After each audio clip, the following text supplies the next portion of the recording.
Like everything else, the Earth itself is going through constant shifts that are reflected through our actions as a whole. Some say that out of the chaos comes symmetry, and out of suffering comes further knowledge of who we are and the future we wish to create.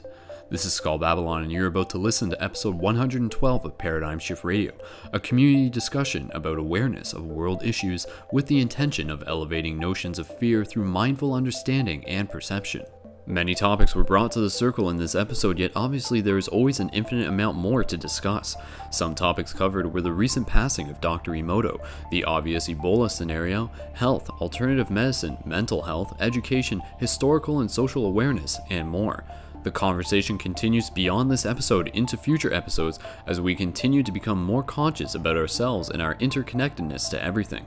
Check out all the past episodes of Paradigm Shift Radio online, share it with your friends, and show your appreciation and help support the future of the program by signing up as a monthly supporter for as little as $2 a month at ParadigmShiftCentral.com. Thank you for being a part of something awesome. Tune in again for future episodes, keep your eyes open, and do what you can to help create the story that we are all a part of. The shift is us. One love.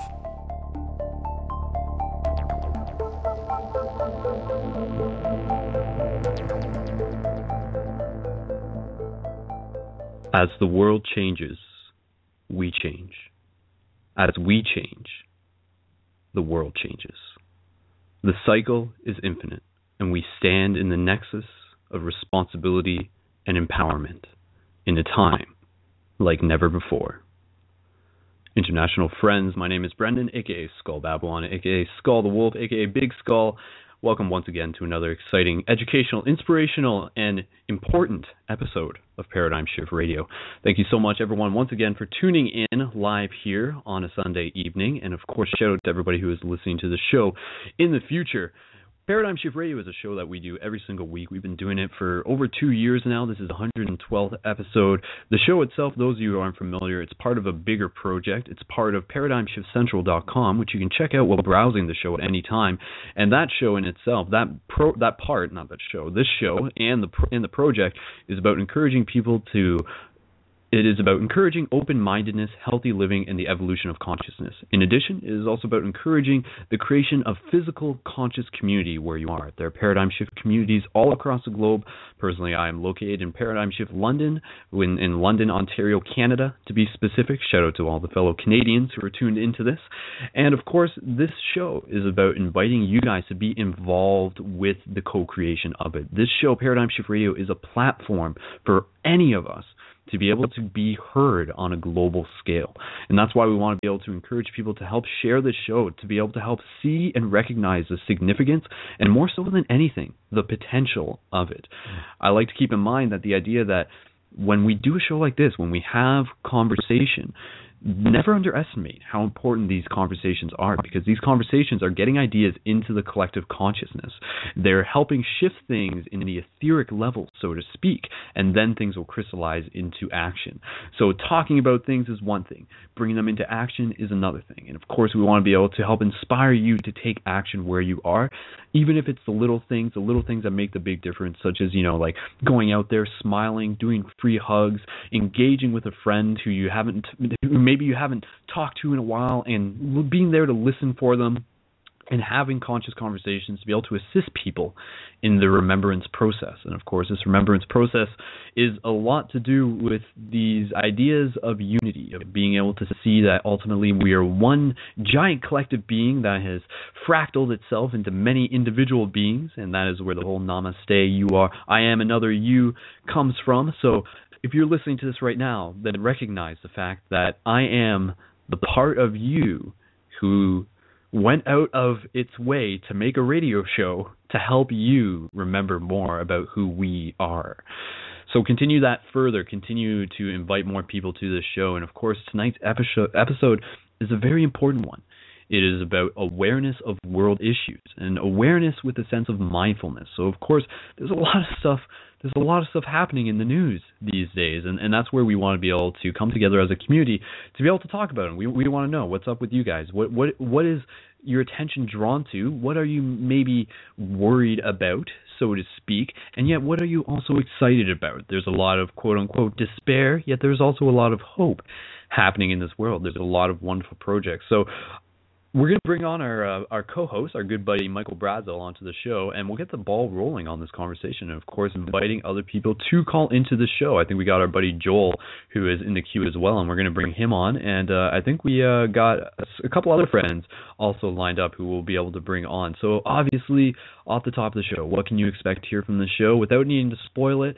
Well, okay, let me just put this first. As I'm talking here, I want you guys in the chat, everybody who's in the live chat, to list the top 3 things that you want to hear about. So just go like 1, 2, 3, and the top 3 things that you would like to see discussed on the show. And then I'll take note of that, and we'll bring it into the conversation. And, of course, inviting anyone to be able to call in, to be able to add their voice, to be able to help change the world, to be able to help add to the collective momentum of raising our global awareness, to be able to think outside the box, to not be able to just give in to the facade of mainstream media and the fear tactics. Bah! This is where you sort of get that chance to sort of take a breath and just be like, everything is in divine alignment, and this is all part of the learning process. And that's not meant to sound woo-woo, but if you can understand there are lessons in everything, and that the fate of destruction is the joy of rebirth, then you will be able to see that this too, in itself, is a part of the shift of the Earth. The Earth itself is going through a shift, and right now, we're just along for the ride. So with that said, we're going to bring on our good buddy Michael Brazel, and of course, ParadigmShiftCentral.com and Facebook.com/ParadigmShiftCentral. The only community news that I want to remind you guys of is that the Open Your Heart shirts have been relaunched due to a special opportunity that I have to be able to help reach out to people in my community. Those of you who follow me on Facebook and Instagram know what I'm talking about. Got a little spirituality store opening up downtown, or at least that's opened up downtown, that I'm going to be able to help out with. I'm going to be selling books there and doing open mind discussion. Got some really cool stuff that I won't be able to tell you guys about, but that's for another show. And of course, reminding you guys about the shift button draw. You can send a message to Facebook.com/ParadigmShiftRadio to enter into the free shift button draw. I'll talk more about that a little bit later on. And of course, yeah, that's pretty much everything. And you can add me at Facebook.com/SkullBabylon and subscribe if you have not yet to YouTube.com/SkullBabylon. And of course, currently in production of Journey to Lucidity 2. Stay tuned. We got more updates coming out for that. But in the meantime, focusing on what this episode is about. This episode is about awareness of world issues. So let's get into this conversation by bringing on our good friend Michael Brazel. And in the meantime, I'm looking for you guys to post in the live chat. Go 1, 2, 3. Give me a list of what are the top 3 things that you guys would like to hear talked about on tonight's show. So, Michael Brazel, if you're ready, we're going to bring you on to Paradigm Shift Radio once again. Here we go. Hello. Michael Brazel. Hello. Hey. Hey, man. Good to hear you. Here we are. Back. Yeah, good to hear you too. Yeah, glad to be back. All right, man.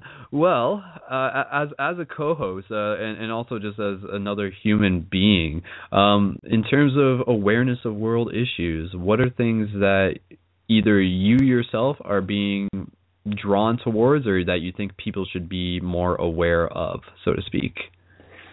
So, everything, really. I think there's just so much going on right now. It's like the world is in one big upheaval.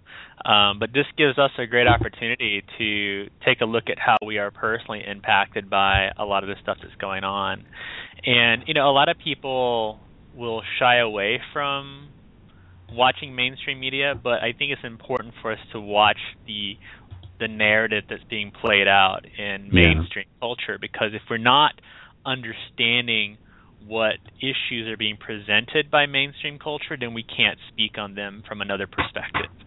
So things like Ebola, things like racial injustice and white privilege, things like equality, these are all real big issues. And a lot of things that I've been focusing on, because Ebola, you can't get away from it now. ISIS is another big thing, but it's like there's so much going on that it's almost distracting. It's like so much is happening in the United States. All the equality stuff. The Supreme Court just made a pretty big ruling that's impacting a lot of states that didn't want to go along with the flow. So now equality is being forced in a lot of states. So seeing how that's being how we're assimilating into a new paradigm. It's like we're being shifted on a lot of levels.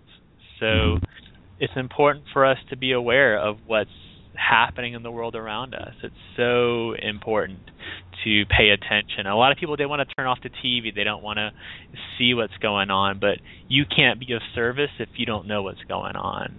Yeah.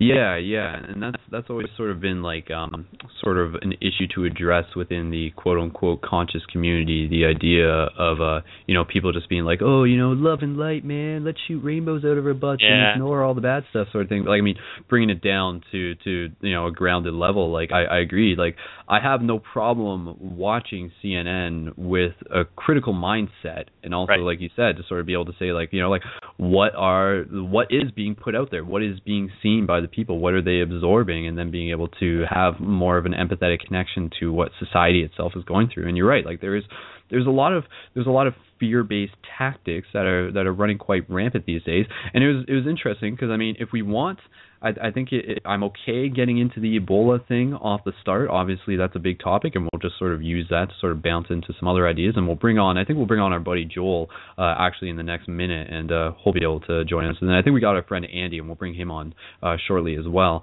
But it was interesting. We'll talk about Ebola. We'll talk about the ISIS thing. We can talk about inequality. We can talk about like even just like the rallies that are happening in Hong Kong. Like, this is all micro macro type stuff.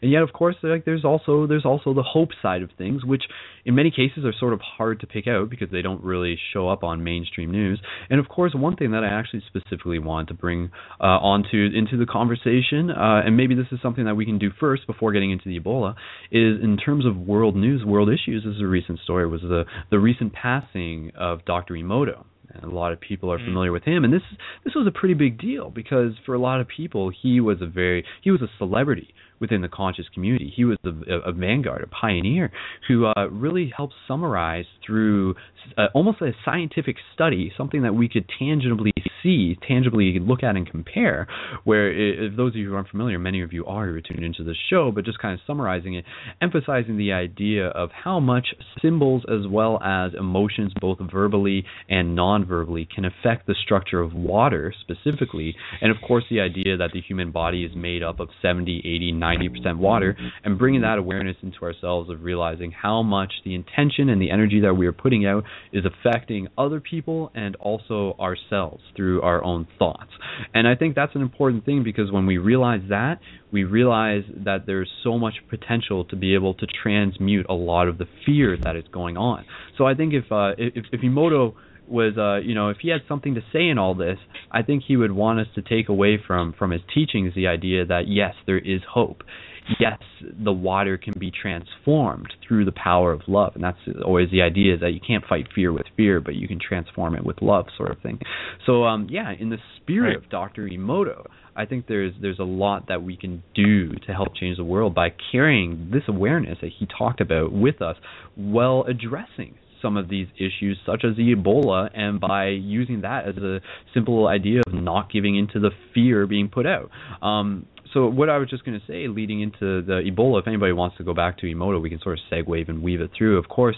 But I was going to say, it was interesting, I heard on the news today, and apparently Barack Obama has his own YouTube channel, and he puts out a YouTube video once a week or something.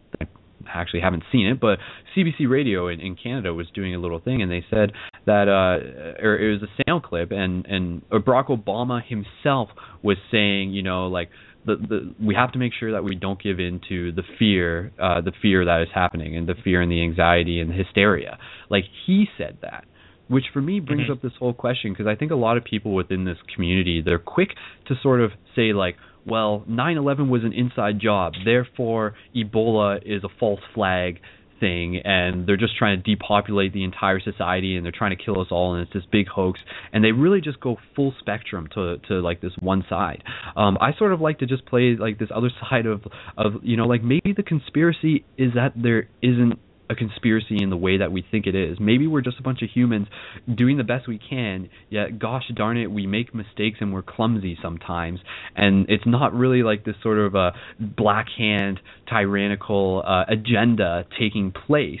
But I mean, I'm not saying that's what it is, but I'm just saying, like, let's just sort of like look mindfully at the different options, opposed to just saying like, oh well, this is a sort of a fringe radio show, therefore we're going to be talking about how Ebola is a big like hoax conspiracy. But is it? That's where we're going to get into the discussion, and there's a couple points that we can talk about. But yeah, just I guess on the Ebola thing itself, what have you heard related to the Ebola thing that has helped you sort of piece together your opinion of it?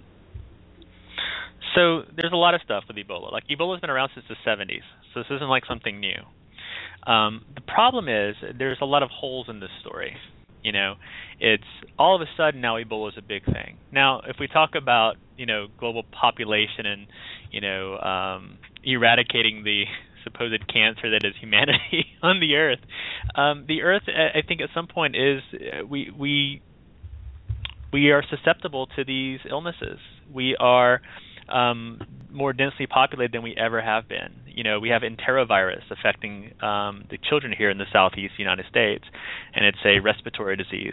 We also had incidents of bubonic plague showing up in certain states in the Midwest. So to say that, you know, Ebola or these other illnesses won't have an impact on us is, you know, is something we shouldn't say. So there shouldn't be fear, but there should be concern. Which is different, because with concern we can take action. With fear we become reactive. And when we become reactive, that's when it's dangerous. You know, when David Icke talks about problem, reaction, solution, they create the problem, which could be, you know, oh, here's Ebola, and then we offer the solution, which is everyone get vaccinated. You know, so you start looking at what are the end games. So, and this is where if you're informed, you don't necessarily feed into what they want you to react to. You know, be informed, do your research, pay attention to mainstream media, but also don't feed into all of what, you know, alternative media is telling you as well, because everyone has an agenda. You know, and you know, everyone does. That's just the way media works. Everyone has an agenda. So look at what are you getting from all the sources, and piece together through dialogue with people you trust, and share perspectives. So for me, it's really interesting. It shows us that we are not prepared to handle a pandemic. Hospitals are not equipped to handle this kind of thing. So it's showing holes in our system. You know, and I think the big thing that's worrying people is, you know, here we are 35 years later, and we still have an HIV/AIDS crisis, and we're no closer to solving that. People are now, you know, especially a community, I've heard people talking about, well, you know, everyone's just going to get it eventually. You know, and this is the kind of mindset we want to have, because, you know, it's kind of fearful to think that we become very lax on how we engage these things. And I think we waited so long with the HIV/AIDS thing that people are becoming very reactive now to thinking that if we don't do this now, then it's going to be, you know, the end of us all. You know, it is pretty controlled from what we can tell, but we really don't know. You know, this is why we have to have shows like this, and when we have to really pay attention to everything. You can't just watch CNN, and you can't just listen to Alex Jones, you know, because you're going to get fear on both sides. And then you have to ask yourself, what are you going to do because of this information? Like, how is it impacting you, and what can you do to be sustainable within the global framework of what's happening with Ebola? You know, are you taking care of your health? Are you healthy? Are you watching what you eat? Are you, you know, putting stuff in your home that can help to minimize the impact of something like this? Are you prepared? Like, if do you have water stores and food stores if waterways become affected? It's not like becoming a prepper, but look at where you're not prepared. Being prepared helps us to eliminate fear, and being informed helps us to be prepared. So, you know, it's like when you see a storm coming, everyone automatically runs out for bread, eggs, and milk, you know. So the stores are going to be shut down. So understand, like, what's happening in your cities, how this is impacting your community. Is your hospital in your local community prepared to handle something like this if it happens? Because if it's not able to handle Ebola, it's probably not going to be able to handle anything else that happens. So, zombie plague, yeah. Right, it could be anything. Yeah. It could be like a rash of the flu, but be cautious with, you know, this whole vaccination thing, because they're really pushing vaccinations. That's a big part, yeah. And I've seen a lot of talk about doing mass vaccinations on global populations, and it's pretty terrifying that, you know, to me, to think that Ebola just now became a hot button issue, and now all of a sudden there's a vaccine, and all of a sudden we want to test this vaccine on people, and there's just too many little holes like that. And this thing happening in Sierra Leone, where just recently, there was the 264 girls who were kidnapped by a radical terrorist group, and it was happening in the same area, and we couldn't get into the country because of that. But now all of a sudden we're sending troops over to Sierra Leone.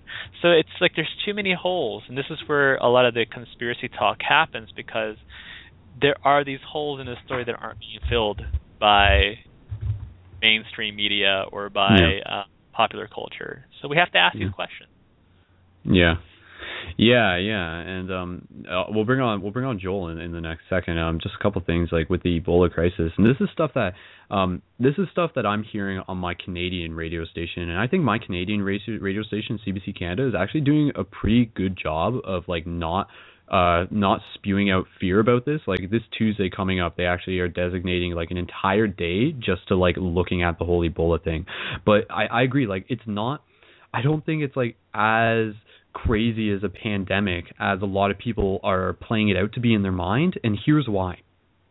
Based on the information that I heard through CBC, in West Africa, there actually hasn't been a new case of Ebola diagnosed in over 40 days. And a lot of people don't realize that, which means that they've been able to like contain it. And obviously, like in America, there's only been like 2 cases in that sense. So I mean, the fact that like they think that's just like ripping apart Africa, yet if there hasn't been a new case in 40 days, then maybe they're actually like getting a hold on it, and that sort of like shows us that there's hope. And the other thing is that like the number of deaths caused by Ebola compared to some of the other things in Africa is like 1%. Like you said, the major things that are killing people in Africa and other places in the world are things like HIV/AIDS, things like malaria, things like hunger, things like syphilis. So I mean, why isn't hunger something that we're getting all freaked out about in a sense? Like we're so freaked out about like one American dying, yet again, like this is a world issue thing of where our priorities, when we're so concentrated on ourselves that we're just ignoring the other aspects of the world where we could easily be helping people. And of course, this is where you get into the conversation of like there's also the idea of like if this whole Ebola thing is strategically being played up, then maybe it's strategically being played up to distract us from something. Exactly. And then it's the idea that what is it distracting us from, and then that's the idea of ISIS. And there's stuff I want to talk about with ISIS, just because the whole fact that like the whole allegorical, metaphorical representation that literally on CNN it says, like Western culture is attacking ISIS. Like when you read that, it's not just ISIS, the terrorist group. Like that's actually like this fact that all this stuff in our culture has like manifested into this physical representation where I'm talking about ISIS as in like the mother goddess. And that's just like sort of us saying that we are incredibly like we are out of balance by nature, that we are attacking like the feminine godness within ourselves to the point where it's actually turned into a physical war in the third dimension.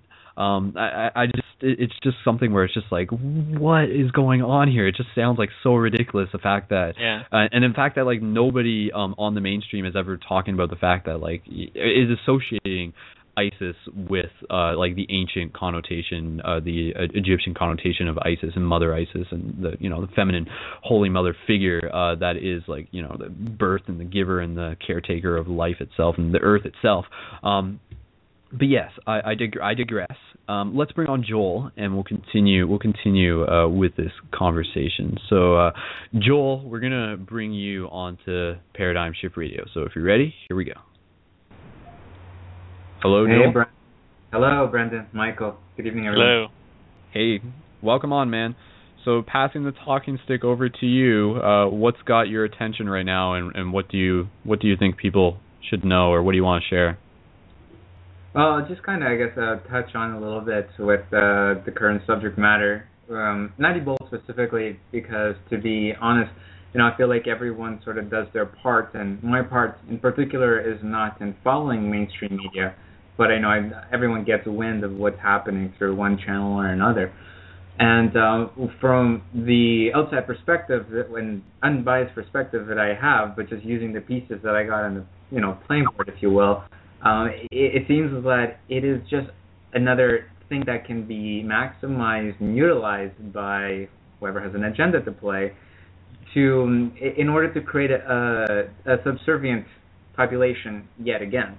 Because we see this happen time and time again, where something is exaggerated that could cause potentially a pandemic of some kind, and then what happens is people start running for their vaccines, as you guys just mentioned, or some other outside measure to take care of oneself, while at the heart of the matter you have people who simply are in states where they aren't taking care of themselves. Either they don't know how to take better care of themselves, or they actually don't care so much to do that, or they're just in positions where they've become too inundated in life to make their own health and well-being a priority.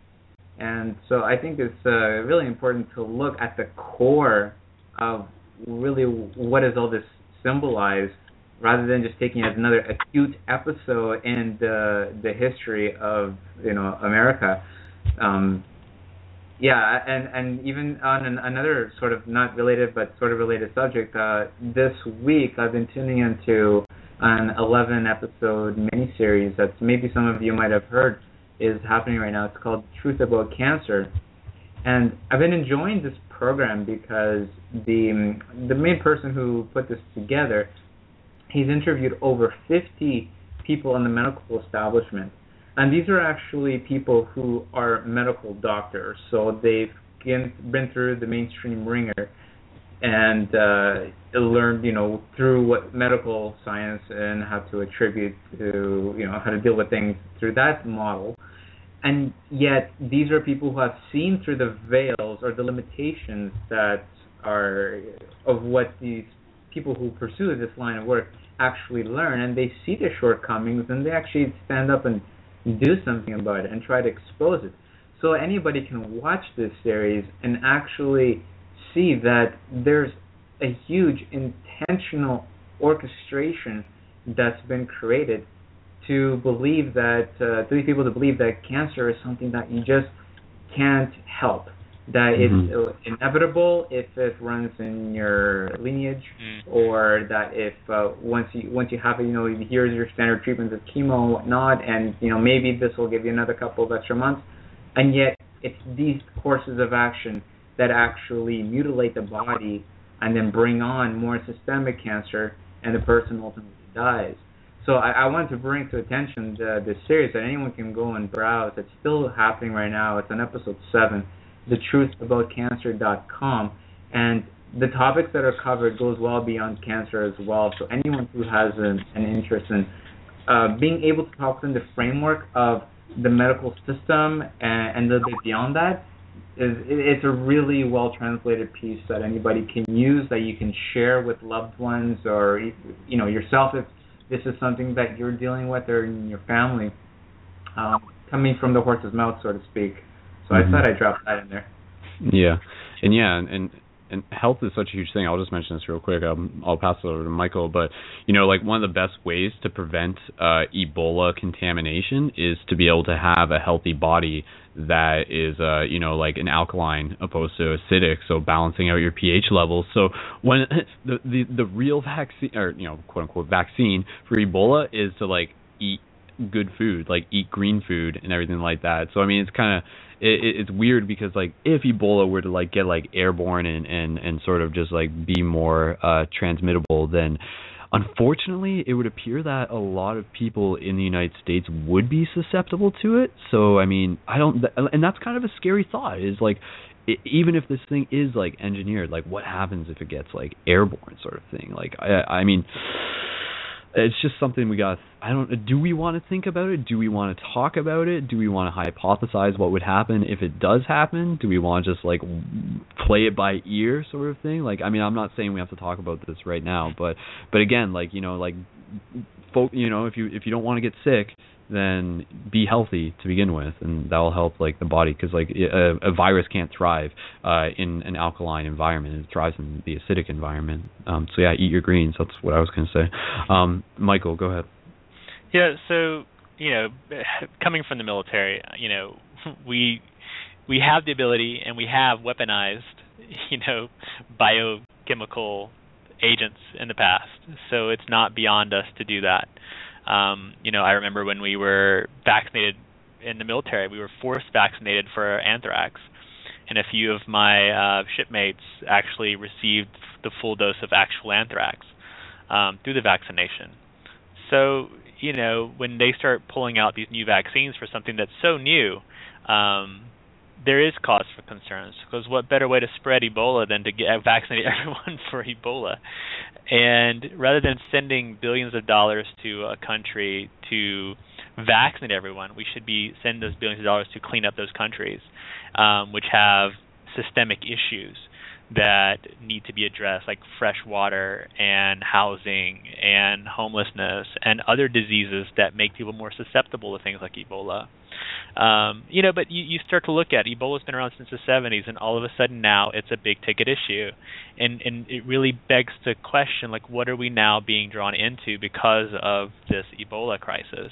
And it gives the big pharma a chance to step up, and the fact that even Monsanto has decided to partner with folks to create a vaccine should be pretty terrifying. Those parts should be terrifying.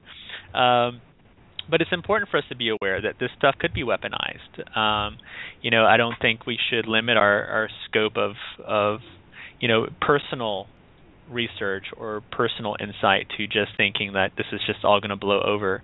There are big ramifications with this. If terrorist groups wanted to weaponize Ebola, it's not that difficult to weaponize illnesses. But again, it goes back to being prepared. When we are paying attention to what's happening in our communities, when we're watching the news, when we're informing ourselves about health and well-being and what we can do to improve the body's functions, improve the cleanliness of our homes, improve the cleanliness of our communities, getting out in your community and helping pick up trash, helping the disenfranchised, helping those who are less fortunate, because those are the folks that are going to be the most susceptible to these types of things. If and when they do become bigger issues for communities, it's those people who don't have access to running food and water and cleanliness and hospital care, and it's those folks that we need to start taking care of now as communities. It goes to talking about privilege. A lot of us have, if we have running water, then we're privileged. And there are a lot of people who don't have that. And those things that this really brings up is taking a look at systemic issues within different countries and within our own country. Preparedness. Mm-hmm. As Joel said, understanding the nature of illness. We do a lot of things with. I saw a great documentary called The Pink Ribbon, talking about breast cancer specifically, and we have Susan G. Komen Foundation, which gets a lot of money for research, but not a lot of that money is actually going into actual research. They're not looking at what's causing breast cancer.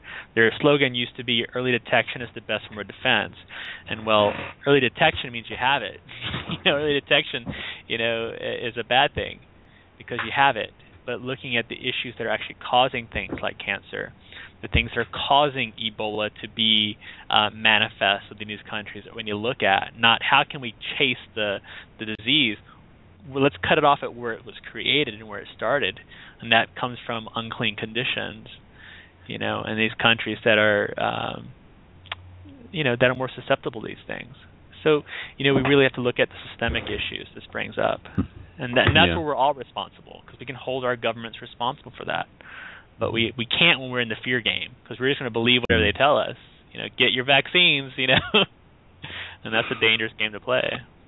Yeah, and I think I was just kind of going over stuff in the live chat, and just kind of reiterating a person in the live chat. Our friend Narek, he was saying that He's saying that Ebola in itself has changed, is evolved, whereas now it allows the host to live longer so that it has more time to spread. Earlier versions caused death very quickly, so that the host would usually die before it had the chance to spread. So I mean, yeah, it's because I mean, I think in terms of sort of like stepping back and sort of looking at like, okay, if this Ebola stuff, if this whole consciousness story, the story that consciousness is writing for itself in order so it can experience the high highs and the low lows, what is it that it is trying to teach itself out of this? And ultimately, it's this idea that, through the process of figuring out what we love, we also go through the process of discovering everything that we hate. And it's the idea that the problem is the solution. And this goes hand in hand with a lot of a whole other topic that we can get into, which is like, environmentalism, climate change, sustainability, agriculture, like, the fact that animal agriculture is a leading cause of global pollution. A lot of people don't even realize that. That was something I recently became aware of. But yeah, like it's this idea that if this whole Ebola thing is taking place, one of the things that it does provide is that it demands the audience, it demands the public to begin questioning, and more so than in other cases. A lot of people are seeing this Ebola, and it's bringing up questions. It's bringing, it's making them sort of start to wake up and to say like, well, hold on, like how come I don't feel right about what my government is telling me, sort of thing. And then it encourages them to sort of like start pursuing like alternative sources of information and everything like that. And like it ultimately like requires us to become like more self-dependent instead of just like choosing like the easy path and like taking the blue pill opposed to the red pill kind of thing. So I mean, like will we become stronger out of this whole Ebola thing, and if so, how, is kind of just something to sort of like play around with in terms of like the big picture of people. Joel, do you have anything that you want to, whether it be a response to that or just kind of flowing with this? Yeah, I think earlier Michael mentioned about holding governments accountable. I've looked at how institutions respond to things, and they respond, it seems to me, to whatever the masses are seemingly asking for or responding to. So, in a quote worst case scenario, and let's say that there was some kind of major outbreak or something really sweeping the nation, putting many people's lives at risk. If that's what it took for humanity to get a wake-up call and really climb out of the gutter and be like, okay, we can't just be waiting around for someone else to do something. Now I actually got to do something. If that's what needs to happen, then ultimately that will be what happens. If now on an individual parts and in community, obviously we can all do our part and bring forward to the table and share with others whatever particular piece we are tailored to, with getting people to empower themselves with whatever aspect of their life they can. Because ultimately, the way I see it is that anybody who is stuck in complete disempowerment, which means, what I mean by that is people are living day by day, not because they're expressing their highest joys, because they're doing what they've been taught to do. They're not really thinking for themselves. And so at instant until you make this really paradigm shift in your thinking and your acknowledgement of what's life really about, in some way, whatever it is that cues you to really kind of dabble at that question, then you can start to have a little bit of ownership over your life and what you really want to do here, and what you're calling, what can you really do here. And I think many of us here are doing that ourselves by getting knocking on people's doors and be like, hey, wake up, did you know about this? And just getting people to question a little bit what's going on in their reality and what's been depicted for them. So the piece that I bring in particular definitely is with respect to people being more kind to their body in the physical and the mental and spiritual. Because when I look at people, I might be walking through a grocery store or just even going for a walk and whatever it is, if I see, anybody who's doing something, I just call it, quote, very mainstream. Like today I saw, I was in a men's group, it was a really interesting session, I saw someone like showing us some M&Ms, and it's like, okay. So I decided by the end of that, at the end of the meeting, I had brought some organic vegan raw snacks that I had prepared, and I said I would like to share these with everybody. So rather than kind of poke at that guy for like, here's like a conscious group of people and you're putting poison in your body, rather than kind of picking at that, I just kind of presented like, here's an alternative without actually saying that. So like setting seeds by however we can, with whatever our unique gifts and talents are.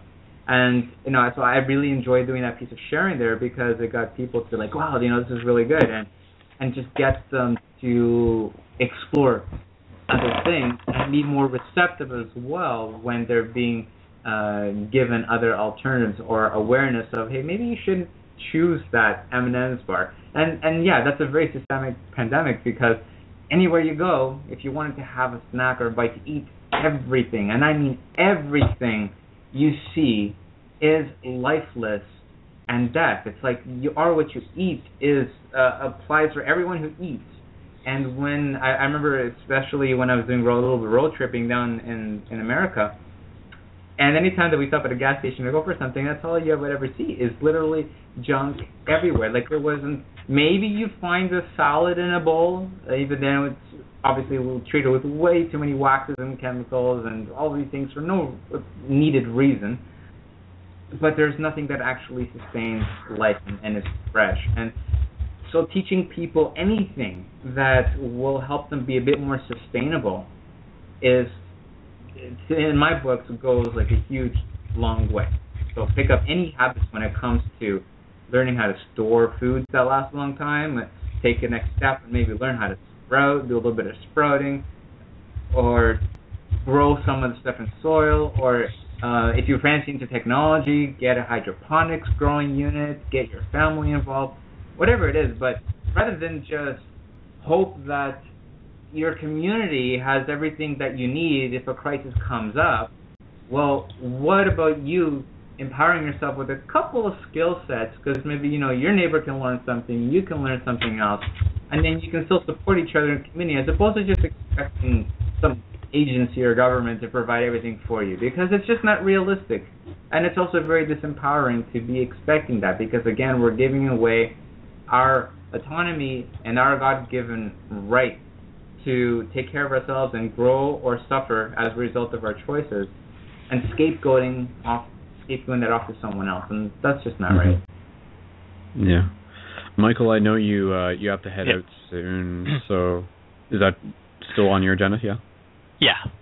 Okay, all right. So yeah, just passing it back over to you if you want to leave us with some closing thoughts if you're heading out soon. Yeah, I mean, just be aware. I think that's the best thing. I mean, you don't have to champion everything that's out there, but you should be aware of the things that are happening in the world around you. Ignorance is not bliss. We may want to bury our heads in the sand, but it does no one any good, and we can't be of service. We can't offer healing to those who are in need.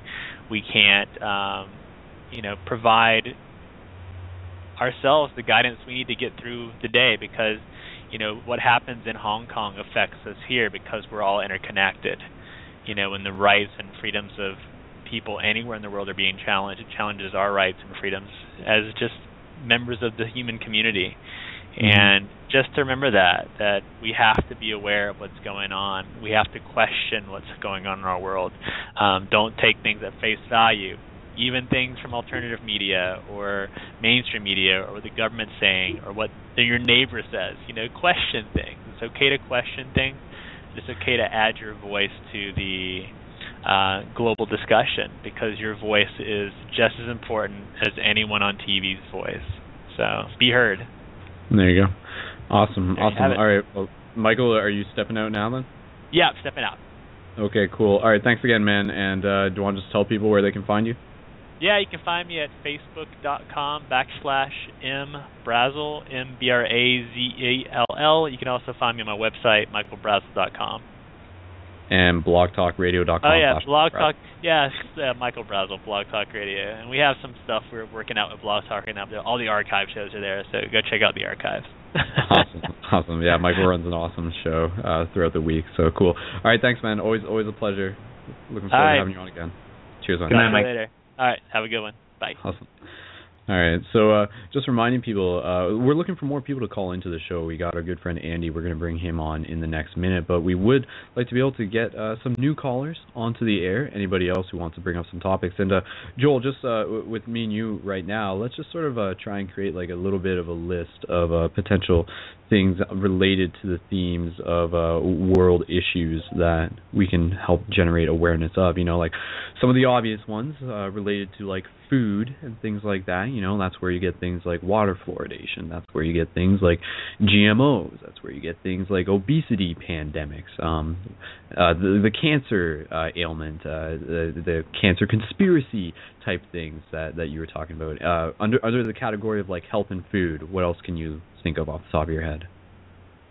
Yeah, I think those actually huge ones there, because like just of the basics of what people need, even things like water.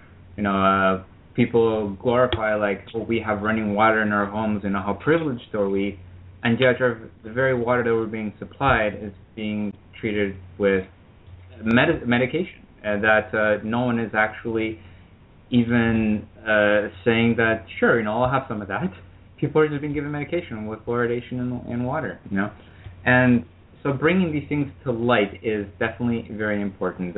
When it comes to water especially, many people probably already know, but anyone who doesn't, definitely check out findaspring.com. And there are, you can do research online to, you know, see what's the best drinking water, and you'll find a lot of different opinions, but from what I've consolidated, because I've looked at a lot of options, and really at the end of the day, nature knows best.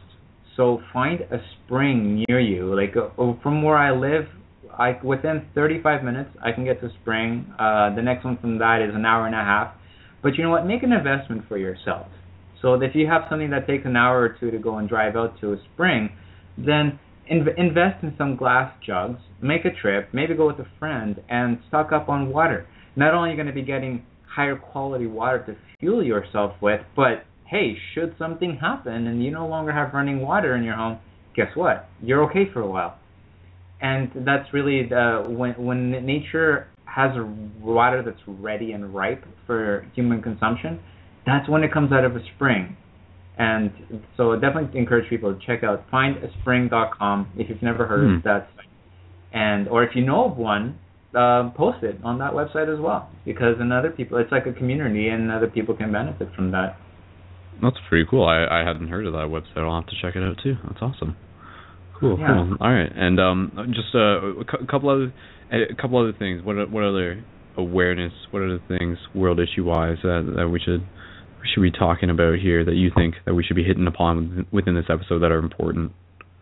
You know, because earlier I was talking about self-empowerment, and one of the things that I have revisited recently, I had mentioned to you actually, was, you know, Kate Gaia, how she has her radio show.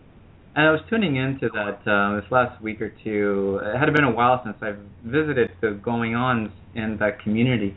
And I was listening to stories, people sharing the stories of their actual experiences with dealing with people in positions of authority, whether it be police officers, court officials, whatever the case may be. And now I'm actually, you know, before it was really just the idea of how the system works. Now I'm seeing stories of people actually putting into practice their understanding of this. And I thought that you kind of need to bring this to light, because I'm sure that many people here probably have no idea about this, but at least just to drop the seed of it so people can go and explore it. And it's the concept of the legal name. And so I'll mention the relevance to this. For people with traditional birth certificates, especially down there in America, it'll actually see that it states on there that that's not proof of identification, and it's Crown property, and that no documents can be created from using that as a piece of identification. So that is the essence of the birth certificate. And what happens is that when a child is born, the parents, thinking that it's just standard procedure and that there's not really a choice in the matter, they register their child through the birth certificate, which then makes that titleship then grants the crown actual guardianship, ownership of that title. So if a person assumes that title, that identifies as that this is who I am, this is my role, then any form of legislation or legality that exists will be enforced upon that legal representation. So if you identify with that, then you become subjected to everything that is controlled by it. When you begin to dig deeper into this and really understand that, look at the inner workings of the implications of this. You go to apply for a driver's license, and you need to have an ID in order to do this. So the system is set up so that you cannot go pretty much and do anything or be involved with it unless you are registered. Everything has to be registered. And then, but in effect, anytime you register anything, you're actually giving up ownership of that property, or you're applying for a license. Like even just the act of applying for a driver's license implies that I need your approval, recognition that I am fit to be driving on the road. Where the reality is, I can simply exercise common sense, learn how to drive a vehicle, and then go drive. I don't need a piece of paper or a sticker on the license plate to, which by the way means that the car belongs to the crown. It's not really yours. You're just giving up all your rights and all your privileges, and then being bound by rules that really just exist to confine people's experience. So I bring all this up because this is the very roots of disempowerment in our society. People being subjected to outside enforcements. And when you look at the I don't know if you know, but speeding limits, for example, those aren't even laws. Those are highway traffic acts. Those are, in other words, think of them as suggested safe speed limits to drive for just be conscientious and avoid getting into accidents, right? But if you know yourself and you understand your capacity, that you can handle driving a bit faster, you're aware, you're present, and you're also aware, and you're also accepting of any repercussions of the actions that you take, then that's the only authority that truly exists. It's whatever is between you and the divine orchestration of this universe. Call it whatever you will. So when it's like you're speeding and a police officer pulls you over, what they're doing, they're actually trying to contract with you through the legal name. They will always ask you for registration and identification. Why? Because they cannot interact, or rather they cannot enforce anything upon you unless you actually give them that fictitious title, which is what they have dominion over. If you do not contract with them by giving them nothing to work with, they cannot peg you with anything, but they will try. They will play this game with you, and you can look at it like this. It's really a test. Life is testing you to see, do you know who you are, or are you going to submit to outside fear and give away your power? So rather than being on the receiving end of the questions from a police officer, get informed, learn about the implications of the legal name and your systemic involvement, so that you can come around and actually be the one questioning the police officer.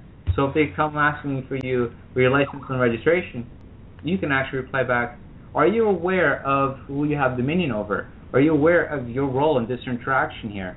And be the one asking the questions. Get them to recognize that they have no authority over you because you have nothing to identify within their system.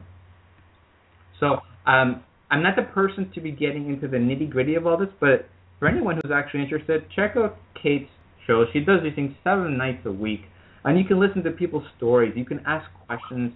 You can share your experiences, and people there will be very supportive to this end. And I think this is so important because on the topic of disempowerment, which is what allows people to become so susceptible to any outside influence that does not have their best interests at heart. It's really key for people who have a desire for genuine freedom to at least have an understanding of this, because the implications of this are huge. And I'm kind of pursuing down this road myself. I've taken some steps by detaching myself as much as possible from financial institutions, and I will not be renewing my driver's license. And as soon as I'm no longer employed where I am, I will no longer even be using a bank account. There's a lot of reasons for this, because every involvement within that system, then you're maintaining that system.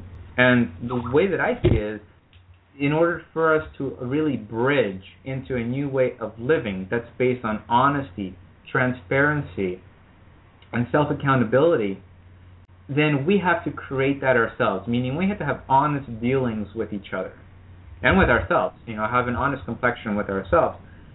And this new way of doing things and looking at things really gets people to be more authentic and take your power back, take your responsibility back, rather than scapegoat everything, outsourcing our responsibilities.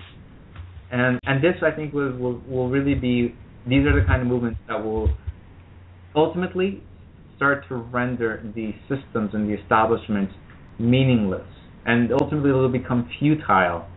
But it definitely does take more participation of people that are willing to be the pioneers of these movements. So if anyone feels a resonance with this kind of level of autonomy, then that's something for you to check out. And I leave that seed. I think it's really important. Yeah, and I agree. Like, to supporting the show that Joel was talking about, it's Kate of Gaia. If you type in Kate of Gaia discussion group, that'll show up on your Facebook, but it's also at a Critical Mass Radio, and I think that's blogtalkradio.com/Critical Mass, or run a search on Critical Mass Radio. You'll find it, and we'll include it in the show notes on YouTube as well. Kate's really great in what she's doing, getting that information out there. Yeah, and again, just like figuring out more about like the legal system, the rules that are constantly used to control us, yet evidently realizing that we as sovereign beings have more capability, more freedom than we commonly give away. So, well, I think that's a good point, Joel. So thank you for bringing that up. And I know there's more talk about on that, like the whole like free man movement, or whether you're using that term or whatever. But yeah, it's definitely very interesting. So we'll bring on a couple other callers, and I think Andy is in the queue, so we'll bring Andy on. And again, just reminding anybody who wants to call in to the show, please feel free to do so. Would love to be able to get a female voice into this episode as well. So if you're one of the many females who is listening to this show, thank you so much. And please feel free to call in. And I will say that I'd like to be able to get a short group meditation in by the end of this, to be able to just like center ourselves, embody our intentions, and be able to set out positive intentions as well. So, other thing that I just want to mention real quick, those of you who are not familiar, you can check out the Paradigm Shift the Paradigm Shift buttons, the shift buttons at paradigmshiftcentral.com/buttons. You can order those at any time you want. But more so than that, the important thing is that we also do a draw at the end of this episode for people to win these free shift buttons. Again, these are tools to help evoke synchronicity, to look awesome wearing, and to help build conscious community. To get in the draw for that, send a message to facebook.com/paradigmshiftradio and just let us know that you're tuned into the show and then you'd like to get into the button draw. And I also added a new tab to the Facebook page. That's a quick order button for the shift buttons. So if you're just on the page, scroll down and look in the tabs, and you'll see it there, and that's selecting a random order, and then I'll throw in some bonus buttons for you. And looking forward to getting more of those out there. And of course, thank you so much to everyone who's supporting this show in all the ways you guys are supporting it, whether it be through direct donations, through the shift buttons, or through the consciousness shifting shirts, and simply by tuning in and sharing it. That's such a huge part. So we're going to move along, and we got about 35 minutes left to make the most of this, and looking forward to seeing who else we can get onto the show. So in the meantime, we're going to bring on our friend Andy, and there's definitely a lot of other topics, so post in the live chat what topics you guys would like to see before we reach the time limit on this show. So with that said, we're going to bring on Andy. So Andy, if you are ready, bring you on to Paradigm Shift Radio. Here we go. Or at least I presume this is Andy. I'm pretty sure it is. Hello? All Is this right. Andy? Hey, welcome back, Yeah. guys. This is Andy. While you guys Hey, are Andy. having fun over here, I'm actually eating my grapefruit. Oh, that's cool. That's a world issue right there. Eating grapefruit. Yo, Cool. in fact, remember you guys always told me about how you guys were talking about health stuff. In fact, to me, when it comes to health-wise, like, you're right. You just have to eat healthy. You just have to know what your body wants. And like what I'm doing right here, I just want to eat grapefruit, and like I have to eat it, because my body wants it. Oh, boy, it's so sour. So anyway, one of the things that I need. What? Yeah, Andy, go ahead. Just giving you the talking stick related to world issues. So like, to those of you who aren't aware about some of these issues, is that there has been issues regarding education and counseling stuff. Like, Joel, a couple of days ago, you did mention that in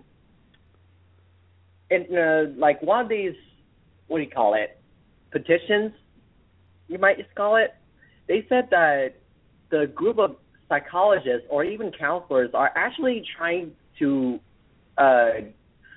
create a law where they're trying to make the whole entire United States rely upon counselors to solve their mental health problems.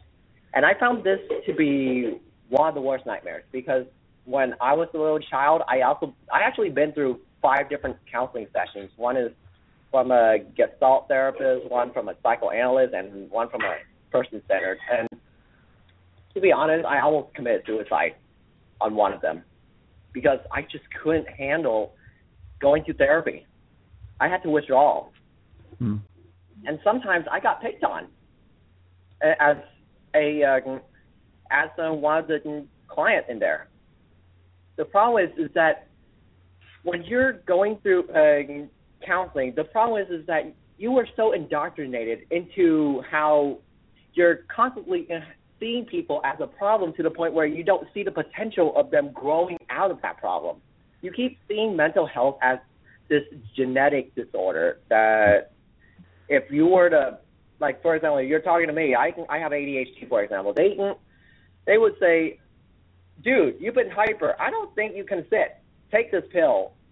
And when I took the pill, I was like, oh, I don't feel good. And then I'm not myself. And when they gave me some kind of amphetamine, they just, like, drove me head off.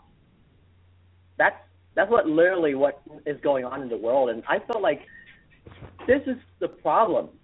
The problem is that we've been indoctrinated into that so-called doctrine of psychotherapy to the point where every single client you keep coming into, where if they all of a sudden one side they feel depressed and then the next day they feel all happy about, that's when all of a sudden you say you have bipolar. I mean, what the heck? He's just having a bad day. Yeah. In fact, even my girlfriend have bad days. I'm one of the people who work in the mental health professions, and yet I don't call her bipolar. Why the heck are you guys saying my girlfriend is bipolar and need to go see a doctor? Yeah, I agree. Like the whole mental health is a pandemic, and in itself, it's kind of sad to think how many children in North America are doped up on medication that is like inhibiting their potential, and also like whether you're saying this or not, but like their spiritual connection to things, it's really dulling their senses, and obviously I don't think it's really benefiting and opening up the third eye, so to speak. So it's just exactly. us not knowing what to do, and we're just throwing pills at the solution. So yeah, I agree, that is a world issue, and I think you bring some good points to it. So Andy, I'm gonna Joel. I just muted Joel. Joel has something to say. Can I bring him on to respond, and then you guys can bounce some ideas back and forth? Oh yeah, sure. Bring it on. All right, and we have another caller in the queue from area code 425. We're gonna get to them in the next couple minutes, just letting them know. So we're gonna bring Joel back on, related to the topic of mental health. So Joel, go ahead, Joel. So I've actually, for the last couple of years, I've worked around with people who have mental health issues. So I definitely firsthand not only seen, but actually, been in a position where I've let myself be forced to be feeding these poisons to people in the form of colorful pills. And but this is really just symptomology, because the bigger issue at hand here is that society is trying to mold people into their existing framework.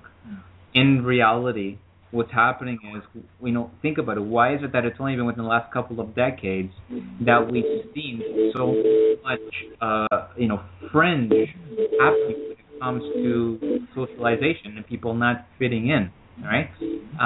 So this just goes to show that it's really to burst the boundary that society currently employs, and that's what people are here to do. Whether it's ADHD, autism, it's just people are being born into it with heightened awareness and senses, and they're not going to be. It's like there's a disconnect between their ability to coalesce the etheric and all that which we don't see but is there with the physical. So that disconnect, it's like these people come into this world with almost intentionally to force the hand of the system to show that it is inadequate at performing how it is doing. So it has to change and evolve or fall apart. And that's what's going to happen, and you're going to see it. And you've obviously experienced firsthand being at the whims of people who have been indoctrinated to normalize, what is normal. Normal being do what everyone else does. Well, who decides that? Let's just be us. Let's allow people a chance to express themselves. And here is the kicker of all of this. The biggest reason we can even get away with this is because our infrastructure in society is a white picket fence and 2.5 children. It's not a community. A more natural terrain for humanity is for us to be living in camaraderie and brotherhood and sisterhood and communal family, where people are free to express and learn from each other, not learn and be infringed upon with a singular way of doing things. And we have been robbed of that. And so all of us who grow up struggling to fit in because we recognize that we don't. Oh, yeah, exactly, Joel. Here's the funny thing. Did you also realize that when I was actually teaching at in fact, you might not notice this, but I actually got a job right now where I'll be playing with elementary school students or children. The funny thing is they really make the kids go through school that is from 9 to 5 and expect them to sit still and study some of the materials to pass the test. I mean, what the heck? They can't sit still, let alone trying to do that. I actually, when I was 10 years of age, I was diagnosed. I was thrown into special ed just because I couldn't even sit still. I just felt bored in school. I just started making random noises in there. Absolutely, and you're going to find, especially if you're working in the school system, you will see that it's the inevitability of what we have set up right now, that it will all fizzle out. There is no other choice, because as more and more kids are coming to the forefront, and you have 25 out of 30 people in a classroom that cannot sit still and function by being forced into the left brain thinking for 6-7 hours a day, or however long it is, that it won't be able to do. People will stand up to this and stop participating in this. Teachers won't be able to do it. The system will have to adapt or fall apart. And I think it's really awesome that you can have people like yourself in positions where you can give children an opportunity to express their normal. To be like, hey, you want to go play and run around? You want to go climb this? You want to build that? Go ahead. Here, I'll do it with you. That they need to be encouraged to explore what their natural propensities are. There's such a thing as healthy boundaries for sure if they're, putting themselves at risk, but that's not what's usually going to be happening. and that's how people learn as well. You can the parents can only guard their children so much. You have to let them get a couple of bumps and bruises. You have to let them fall. You have to recognize that these are not your children. They are individuals just like you who came here to express themselves in their own way.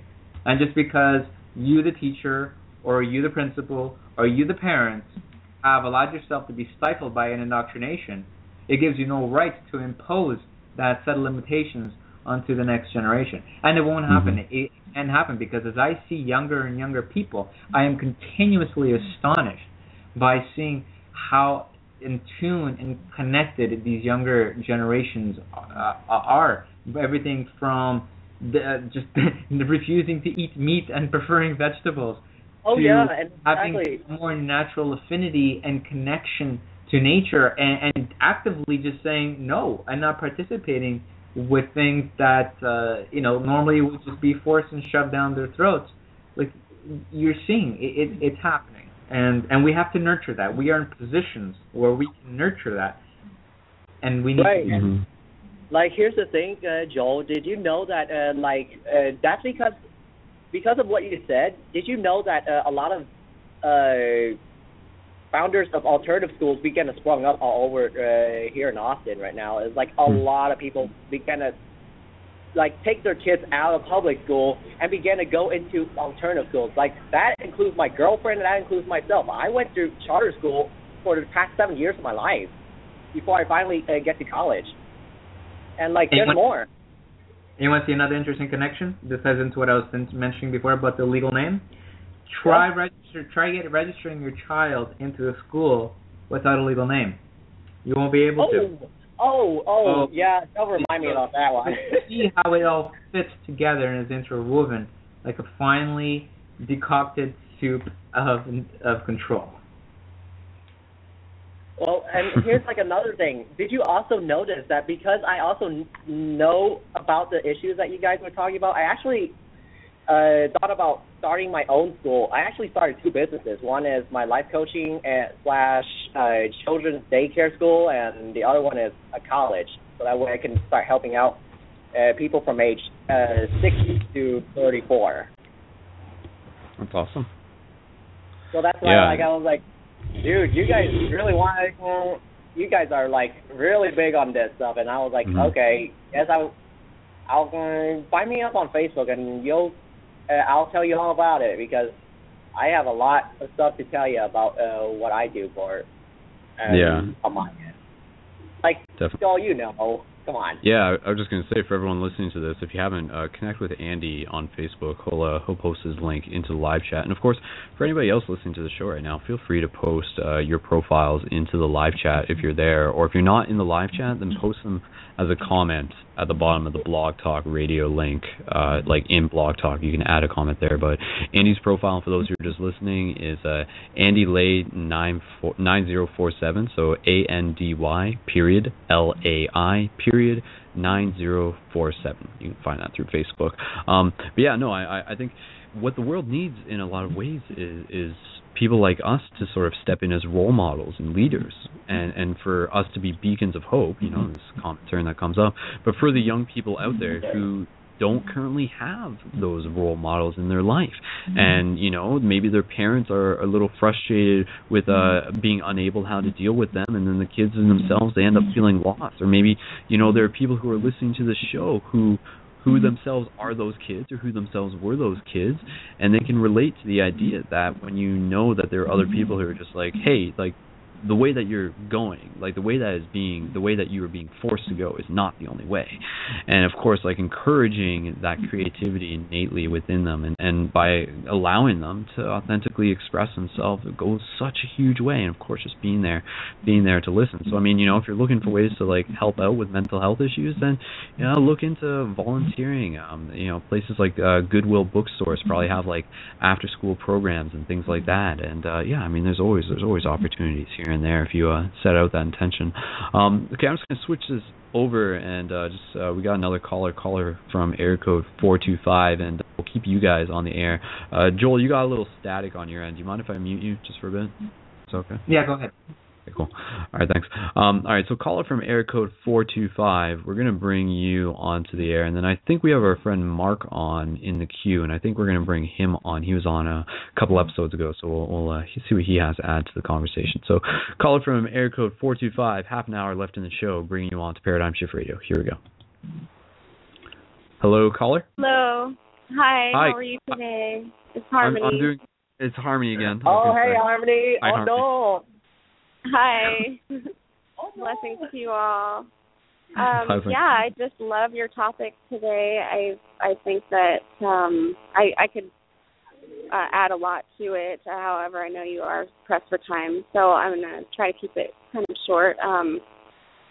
I definitely agree with most of the people that have been talking about, education and the lack of unity and camaraderie, and the other things that, just shout out immediately when we think about global issues. However, I want to kind of go on the lighter note about, the protection and not necessarily protection, but clarity of the food, water, land, and the issues that are facing the next 7 generations, and how we came in here to, rewrite the programs and basically reform the old paradigms and rewrite the crumbling, unsustainable paradigms that are here and we're faced with, and rebuilding, like you said, be the role models for the next generations, and rewrite those old programs of education, and because there's still a lot of people that are reliant on mainstream, and so the mainstream needs to change. There are a lot of people that want to have somebody else teach their child, and I personally do homeschool. It's an integrated homeschool that I do. It's like earth schooling, where we take our children all different places and expose them to different teachers, but also in our guidance as well. And I do know that a lot of parents that I speak to say, I don't want to teach my children. I don't have the patience for it. I want somebody else to do it. However, they're not satisfied with what's provided. And I think that is really starting to show with, the adults that are becoming parents these days. They're on the paradigm shifting mindset, even when they don't know it. They want their children to have better food. They want their children to have less children to student or children to teacher ratio. They want, a arts program. They want it to be a lot more integrated, and they want the focus to be on a lot more per se shifty kind of topics. However, that's the people that write the education system at this point are the same people that are trying to control the food systems with GMOs and polluting our land and water with that, and fracking and everything. And they're also the same people that are running it through the monetary system and I forgot his name that somebody spoke about earlier with our children. Basically, they're selling our children, or they're basically claiming our children and tricking us into selling our children without even knowing by getting them a Social Security card. And when you're first becoming a parent and you don't really realize what the extent of the control is, it becomes very convoluted, and it is a trick. They are tricking people, and that is where the crime against humanity comes in, because it needs to be addressed. The people that are making the decisions do not have our best interest in mind, and we need to hand that role over to people that want to be good role models, that are being the good role models.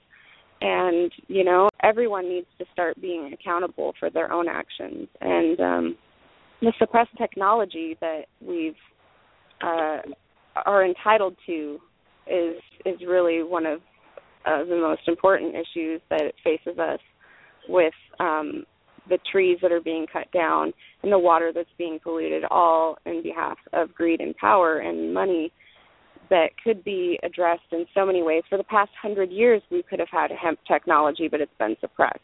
And for, there's been so many other technologies, but the biggest thing that I think is an issue is the division that is being caused. They say divide and conquer, and that's what they're doing. The labeling that people put on everyone through religious causes, racism, class systems, countries, even the division of, music and what people are wearing and just everything. They want everyone to view from a perspective of division, and that is enhancing the duality, which is the third-dimensional paradigm that we're trying to move out of. And once we start seeing us all as human race and not like I stand for my country, and realizing that it's a select few that is trying to pin us all against each other, then that's when the paradigm shift of like our viewpoint actually happens. And then one more thing I wanted to add about, I don't know if I heard your shout out to Masaru Emoto. He's been an amazing part of my journey. And I don't know if you're aware, but Dolores Cannon also passed away. And she is an amazing part of this paradigm shift as well. And I just feel that there is an amazing energy since these two people have passed away. I don't feel sorrow. I feel just like so amazing that they've dropped their robes and that they've moved into the next dimension, even if it isn't taking their body with them. It's they're working from the higher realms now and helping us out, and I think it's amazing. So that's really what I want to talk about. I just kind of tried to cram it in there because I know that you're pressed on time. So any comments about that? No, I greatly appreciate it, and thanks for reminding me about Dolores Cannon. That was something that I intended to mention as well. And I think you probably know more about her than I do. Did she do channeling, or like? No, she was a past life regression therapist, and through her work, she was basically reporting. She did thousands, actually hundreds of thousands of past life regressions over her time since the 70s is when she started. And she was basically a reporter that would write down her findings on these different past life regression. And then she was hired also to do UFO regression and like abduction regression. And through her findings, she found that like there's this main storyline that no matter who she talked to, what part of the world, what generation, there's this main storyline that goes about how the Earth was needing assistance and how people came in and chose to be here in certain ways, and how we are basically the ones we've been waiting for, this time. And there is two Earths, there is multiple dimensions, there are parallel universes, and one of them people are going to die, and everyone in that universe or in that reality is going to say, oh, well, that poor person, they died thinking all that nonsense, and then the other reality is that person is still alive, and everyone's celebrating, saying, yay, we did it. And it was a amazing interview that talked about that one that I saw, and you can find a lot of those interviews on YouTube, and I'm sure there's more sources as well. But for sure, she is amazing role in her reporting, and the way that she did it, like subjectively, was just really amazing, or objectively. Yeah, like almost from like down to earth scientific kind of approach to it. So Dolores Cannon, those of you who aren't familiar, go back and check out some of her stuff. I'm going to do that myself as well. And just hitting upon what you said, because there's something I was going to mention too, and then we're going to bring on another caller. Like the idea that, you know, with any of these world issues going on, part of me can step back to that idea of what you said, these multiple parallel realities where we are actually constantly shifting into new realities in every single second. So, Harmony, you're like fuzz beeping again. That's definitely. Thanks. Just simple idea. I just want to put it out there. Well, simple, complex, it's all the same. It's fractals, Mandelbrot's, but it's holographic. It's the idea that if we're constantly shifting into infinite parallel realities all the time. So rather than saying that like this is the way the world is going to go, it's also this idea that on one path it goes this way, and on one path it goes that way. And if you align yourself with fear, then you will find yourself in that reality where poop hit the fan. And then if you sort of align yourself with another version, then maybe you're in another version where it doesn't. And I know that's kind of a hard idea for a lot of people to play around with, because it sounds like we're trying to like avoid the issues, and I wouldn't say that's the case, but it's just something to keep in mind, to be mindful of the idea that you are attracting the reality that you want to live yourself, that you want to find yourself within.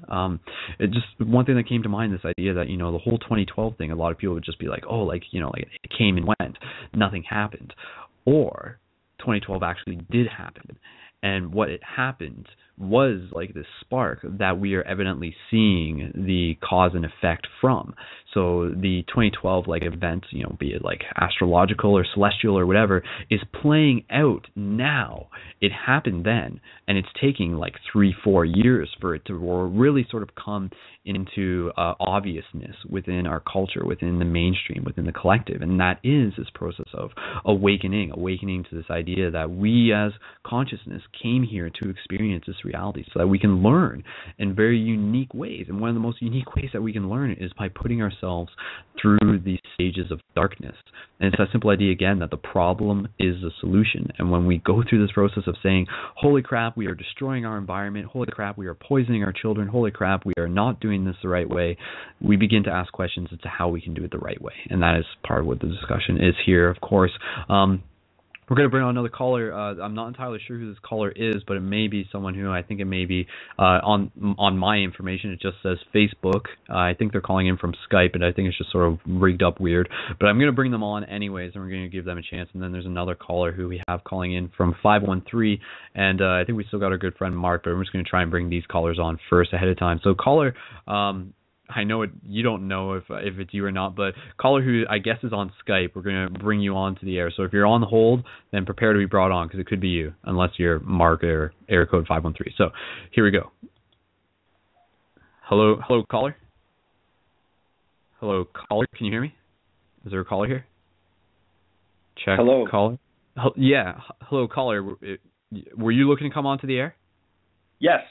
Hello, how's it going? Good. Is this Ryan?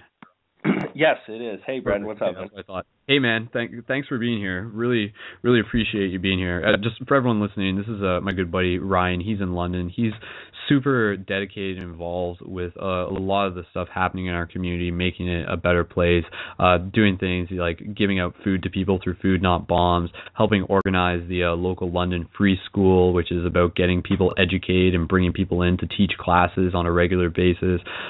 Just so much stuff, but I'll just pass it over to you, man, because I know this is a big topic, and there's a lot. You have a lot to share related to this topic. So, what are some of the things that you think people should be more aware of related to the theme of tonight's episode? All right. Well, I guess wanted to say, just as we speak about like awareness of world issues, I should be really aware of like where I stand right now. Like I'm on, First Nations territory where like indigenous peoples across Turtle Island were like forcibly evicted for their lands so that I could have such a luxurious lifestyle here in like an advanced capitalist society. So like I think when we talk about, first of all, generations that came previous to us or what we ourselves are looking to do in the future, we need to remember that there are like a set of historical relations and world events that we might not always be aware of, but that we certainly do find ourselves a part of. And some of the narratives that we call our own are actually like larger structural or systemic narratives that are already out there. I don't think that's necessarily like a negative thing. A lot of people, when they first hear like, oh my God, there's so many world issues going on, and wow, this is negative, or I'm not sure what I'm supposed to do in the face of all this adversity and all this trauma, or different things like that, they can feel really defeated. But I also think it's a source of empowerment, as you were closing your last conversation with the last caller there. Nothing's really set in the world. Like there's a lot of things we can predict with certainty that, capitalism will cause an ecological disaster that will possibly jeopardize the human species along with several thousand other species across the world. We can say that there's high degrees of racism and discrimination towards majority groups like women, indigenous persons, persons of color, persons of ability, throughout our society. But we can also say that those things are not inevitable. They're not like a factor of nature. They're not fixed. They're like very dynamic systems that, in fact, we can either choose to reproduce or we can choose to outright destroy.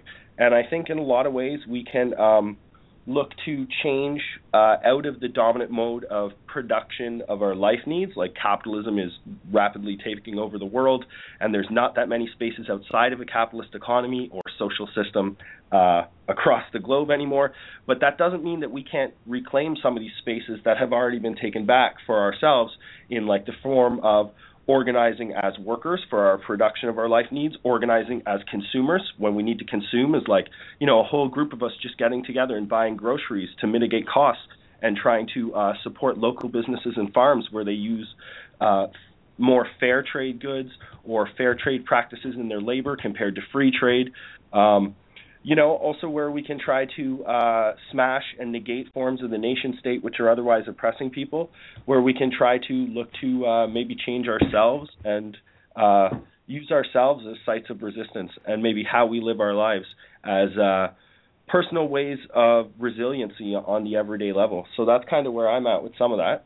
And I don't know, I think you do really good in the community too, the way you bring people together and encourage them to talk openly about some of these issues, because I know the first step about raising consciousness is often getting over that impasse of fear of dialogue, fear of difference.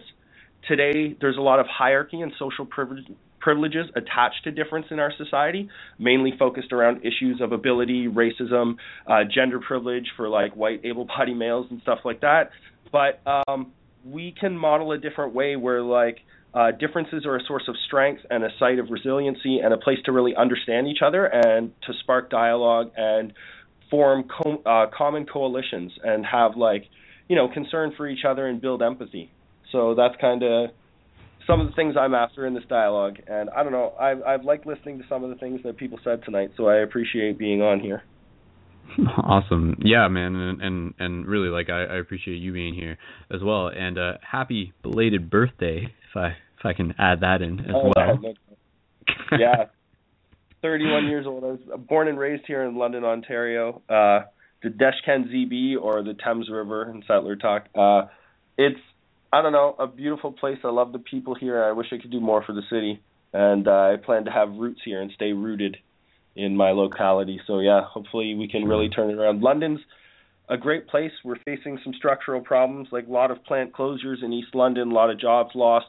There was 11 schools up for sale over the last couple of years and that have been closed. So these are like public schools, like right down the block here. Lauren Ave in the Old East Village is being closed. Ealing Public School is being closed in 2016, and it's one of the only schools that provides free and low-income education during the evenings for the London community. There's only 3 schools in London that do that. This is going to be one of those 3 that now closes in 2016. But there's always new suburbs and, smart centers and schools and high schools opening out there, but nothing in the poorer neighborhoods of London, so it kind of sucks. Yeah. Well, just kind of jumping a little bit here, but related as well. I'd be curious, coming up once again, November 5th is the Million Mask March. This is going to be the second year that it's been done to this scale. And obviously, this is sort of an event that brings people together, gives them a chance to network, and it also sort of funnels a lot of these world issues into a vocalized form. And even with, any of the protests, any of the rallies that have been happening worldwide, including the things that are happening in Hong Kong, I'm just wondering, what are your general thoughts on these types of rallies, how they are important, and what you feel they help accomplish? Well, I think that's a great question. I think we have to understand there's two different streams of tactics we can discuss when we look at rallies like this. There's the mobilization model, and then there's the organizational model. The mobilization model likes to go out there, take to the street a lot, as we see with the Occupy protests or other things that go to the streets frequently, and they often are reacting to things that governments have done, or they're out there forcing a demand or showing strength in numbers. And that is a great strategy for building relationships, for networking, for showing resiliency across difference. What's great about Anonymous, as I've been a part of that for a community a few years now, is seeing Anonymous in different social struggles, what's called intersectionality. We have my friend Janie Bearden, who recently passed away, who was a person of abilities, a 65-year-old white woman who was also dealing with issues like the feminization of poverty and mental health issues.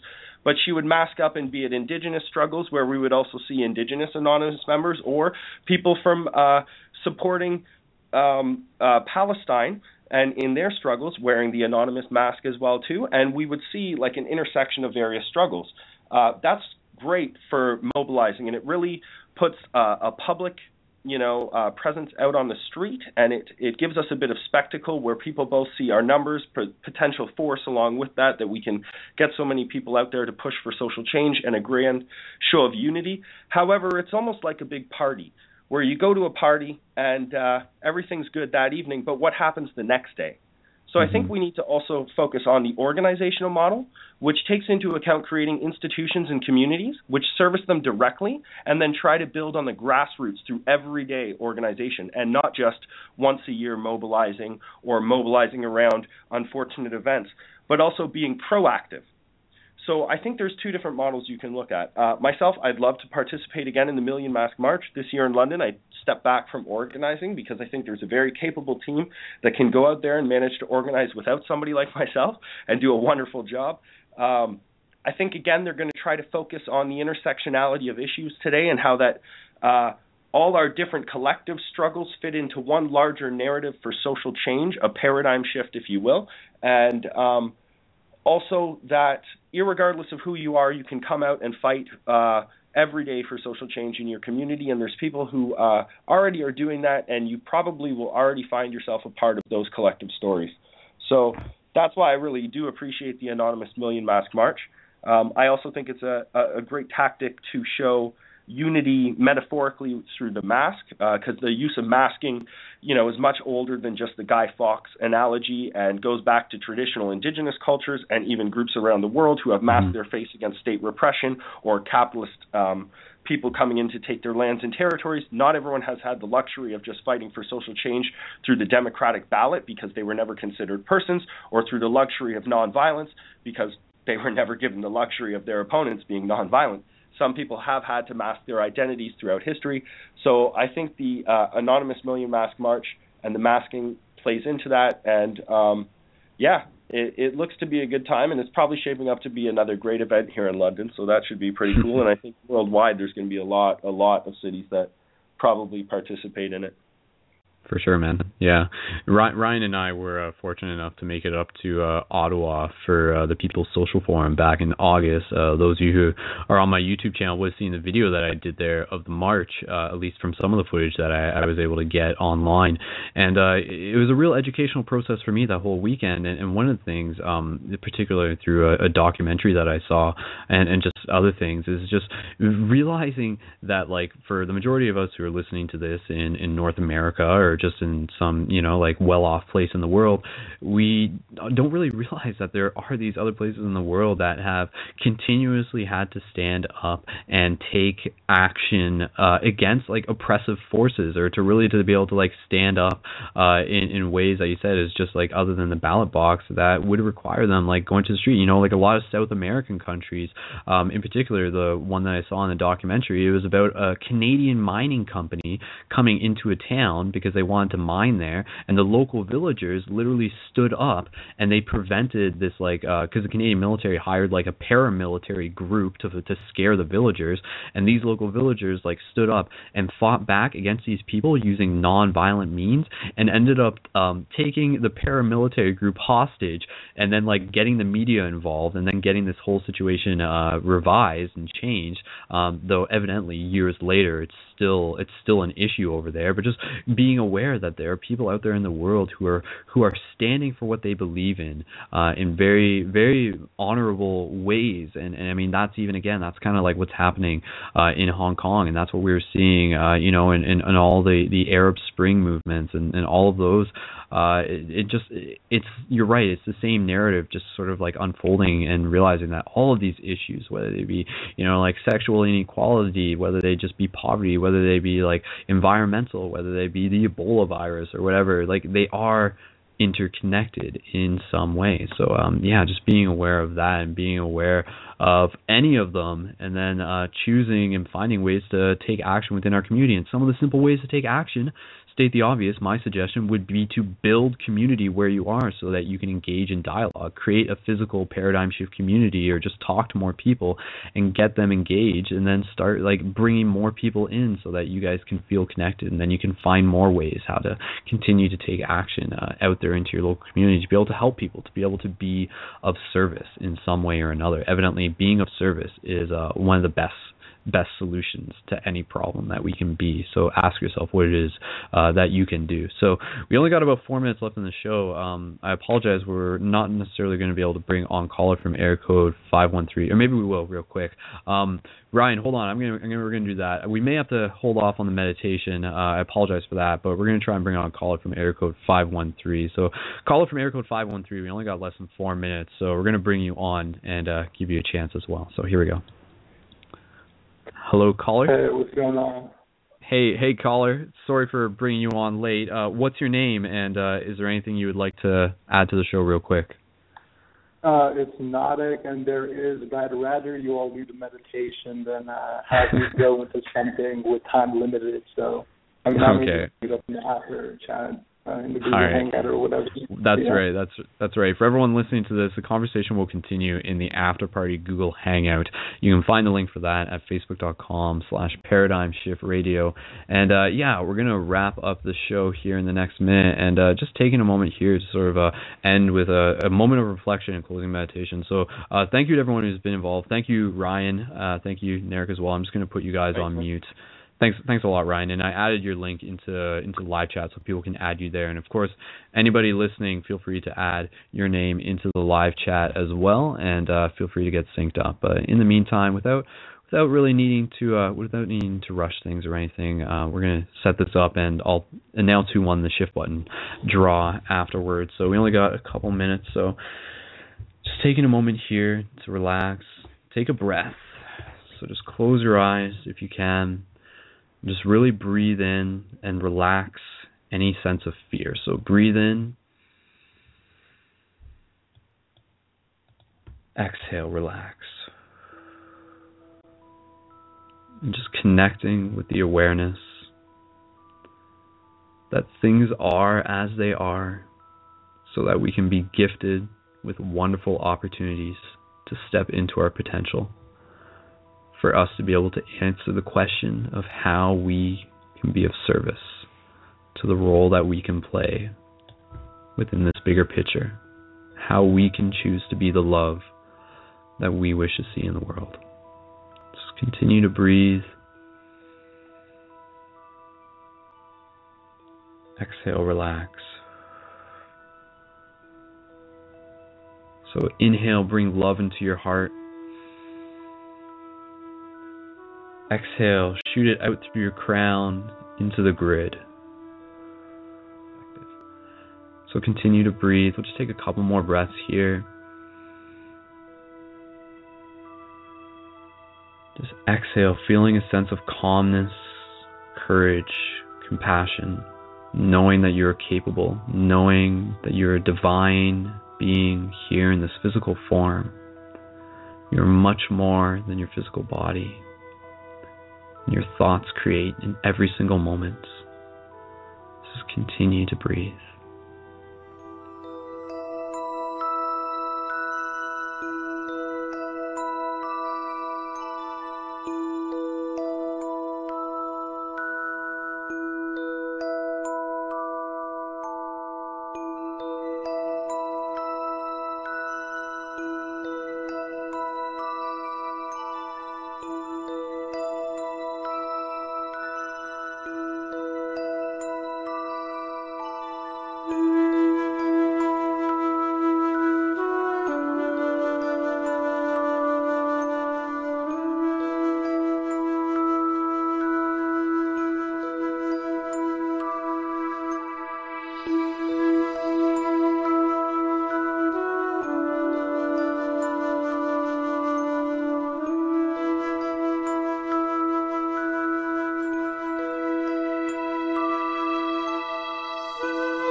So we're going to transition now out of this closing meditation to wrap up the show and to say that this week's winner for the shift buttons is our friend Kristen Fratty. So congratulations to Kristen. I know she's super happy, going to be super happy about that. And the show is about to end. So thank you so much, everyone who's tuned in live. And of course, support Paradigm Shift Central. Support the show. Donate at the donate button through the website for only a couple dollars a month. So again, thank you so much, everyone, for listening to the show. You can support the show by donating through the main website at paradigmshiftcentral.com/donate. Of course, Facebook.com/paradigmshiftradio. Sync up to that. Subscribe to us on Blog Talk. Share the show with your friends. Go back and enjoy past episodes. And those of you who are still on air, I'm going to bring you guys on real quick. And we're going to say goodbye to the internet. So I think we got Harmony and Joel and Narek. Just brought everybody back on. So join me in saying farewell to the internet. So bye, internet. Bye-bye. Farewell. Bye. See you, everyone. All right. Thanks again, guys. One love. Thank you.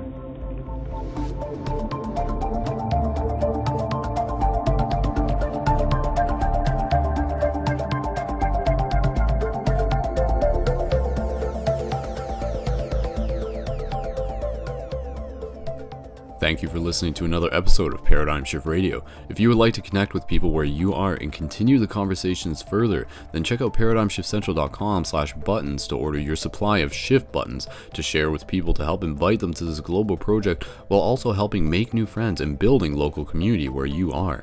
Shift buttons are tools to hack the matrix and tap into the synchronistic nature of reality to accelerate our collective awakening. Enter the promo code PSR into your order to receive additional bonus buttons to your supply.